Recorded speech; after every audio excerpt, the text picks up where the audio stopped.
Mental বা sentimental নিয়ে অবশেষে মুখ খুললেন বস। ইয়েস, বস সবার শেষে মুখ খুললেও বস কাঁপিয়ে দিয়েছে, এইটুকু বলতে পারি। জিদ্দার একটা পোস্ট কোথাও গিয়ে যে কোনো কমার্শিয়াল ছবিকে একটা আলাদা করে বুস্ট দেয়, এবং সত্যি কথা বলছি, he is a commercial king. Bengali অডিয়েন্সের জন্যে বাংলা কমার্শিয়াল সিনেমার কিং, বাংলা কমার্শিয়াল সিনেমাকে একা হোল্ড করে ধরে রেখে দিয়েছে। সেই মানুষটা যদি একবার সেই একটা ছবি নিয়ে পোস্ট করে দেয় তাহলে তো জাস্ট খেলা হয়ে যাবে না। তো জিদ্দা অবশেষে মুখ খুললেন মেন্টাল ছবিটাকে নিয়ে, তো আমার খুব খুব খুব ভালো লেগেছে। আর একটা জিনিস তোমাদেরকে বলতে চাই, জিদ্দা বোধহয় জানেন না ছবির নাম মেন্টাল থেকে সেন্টিমেন্টাল হয়ে গেছে। আমি একটা জিনিস শুধু জানার খুব আগ্রহের, সেন্সার বোর্ডকে জিজ্ঞেস করতে চাই, তাহলে কি গানটাকেও পরিবর্তন করতে হবে? মেন্টাল মেন্টাল এই যে টাইটেল ট্র্যাকটা রয়েছে এটাকেও কি পরিবর্তন করতে হবে? ভাই মানে আকাট আমি জানি না এটা কিসে মানুষ হার্ম হবে, কিসে ই হবে। ভাই মেন্টাল একটা কী নাম ভাই, এটা এনজয় করতাম মেন্টাল বলে, কী অসুবিধে আছে ভাই? সেন্টিমেন্টাল হয়ে গেল এখন নাম। যাই হোক, অফিসিয়ালি কনফার্মেশন চলে এসছে ইয়াশ ওয়াইডি ফিল্মস, ইয়াশ দা এবং নুসরাতির পক্ষ থেকে, যে ছবির নাম বদলেছে কিন্তু ভালোবাসা একই আছে। ছবি আসছে 19শে জানুয়ারি। তো যাই হোক, আমরা এখন কথা বলছি জিদ্দার পোস্ট নিয়ে। জিদ্দার জাস্ট নাও 6 মিনিট আগে পোস্ট করে দিয়েছে অলরেডি যে the teaser trailer and song of Mental look massy should impress the gallery. Wish all the best to Yash Dasgupta, Nusrat Clips মানে নুসরাত জাহানকে বলেছে, বাবা Yadav and entire team in cinemas 19th January. বসের একটা post, সব বসের যারা ফ্যান্সরা রয়েছে সবাই যাবে একসাথে মেন্টাল দেখতে। আমি এটুকুই বলবো যে বসের এই একটা পোস্ট কাঁপিয়ে দাপিয়ে দেবে।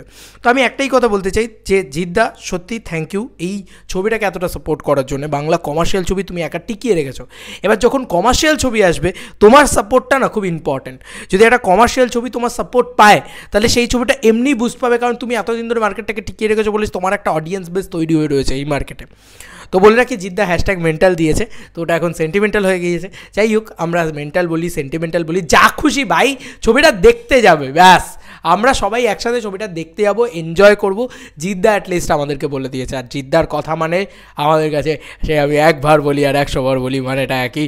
তো মেন্টাল আমাদেরকে দেখতে যেতে হবে বা সেন্টিমেন্টাল আমাদেরকে দেখতে যেতে হবে।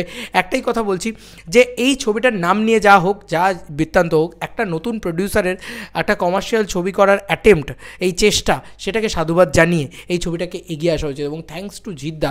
মানে তুমি ভাবো, জিদ্দা কিন্তু ন্যাচারালি সব ছবির কাজ নিয়ে বা সব ছবি নিয়ে টুইট করেন না।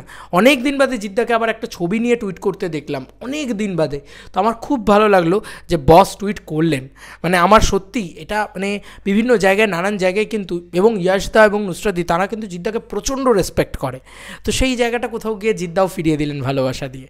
তো সিনিয়র মানুষ সিনিয়রভাবে আশীর্বাদ করে দিয়েছে, জিদ্দার আশীর্বাদের হাত মাথায় রয়েছে। তো চলো ভাই, ছবি এবার হিট হতেই হবে, সেন্টিমেন্টাল হিট হবেই, এটুকু বলতে পারি। এবং তার সঙ্গে সঙ্গে মানে হতে হবে, কিছু করার নেই ভাই। এবং যাই হয়ে যাক, সেন্সার বোর্ড যতই আটকানোর চেষ্টা করুক ছবিটাকে, মেন্টাল থেকে সেন্টিমেন্টাল হয়ে যাক, বাট আমার মনে হয় যে দর্শকের ভালোবাসায় ছবি জিতবেই, এ ছবি জিতবেই। কারণ এ ছবি একটা মাস এন্টারটেনার, তার সঙ্গে সঙ্গে বড় বড় সুপারস্টারদের সাপোর্ট পাচ্ছে। দেবদা সাপোর্ট পেয়ে গিয়েছে অলরেডি, জিদ্দার সাপোর্ট পেয়ে গিয়েছে। দেবদা হয়তো ছবি রিলিজের দিন আবার একটা টুইট করবে। তোমাদের আর কি মতামত পুরো ভিডিওটাকে নিয়ে জানিও কমেন্ট সেকশনে। চলো বন্ধুরা, নতুন কোনো ভিডিওতে দেখা হবে, বাই।